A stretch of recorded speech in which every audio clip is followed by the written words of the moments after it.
পৃথিবী বড় স্বার্থপর, দুনিয়া বড় স্বার্থপর। দুনিয়া কাউরে জায়গা দেয় না, দুনিয়া কাউরে জায়গা দেয় না।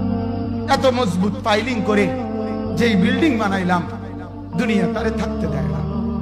যা বেটা যা, যা তুই লাথি দিয়া বাইর করে যা, কবরে যা, কবরে যা। দুনিয়া কাউরে থাকতে দেয়। দুনিয়া কত ক্ষমতা ধরকে মাটির নিচে ফেলায় দিছে, দুনিয়া কত সম্পদ আলাকে মাটির নিচে ফেলে দিছে, দুনিয়া কত সুন্দরী নারীকে মাটির নিচে ফেলায় দিছে, মাটির সাথে রেজা রেজা করে ফেলছে। আজ আর চেহারা নাই, আজ আর রূপ নাই, আজ আর যৌবন নাই, আজ আর ক্ষমতা নাই। এমনও বাদশা ছিল পৃথিবীতে যার হাতের আঙ্গুলের ইশারায় মানুষের গর্দান উড়াইয়া দিত, যার হাতের ইশারায় উঠত মানুষ, বসত মানুষ। আজ বাদশারা নাই, আজ সম্পদওয়ালারা নাই, আজ মালওয়ালারা নাই। দুনিয়া কাউরে থাকতে দেয় না, কাউরে না দোস্ত, কাউরে দেয় না দুনিয়া।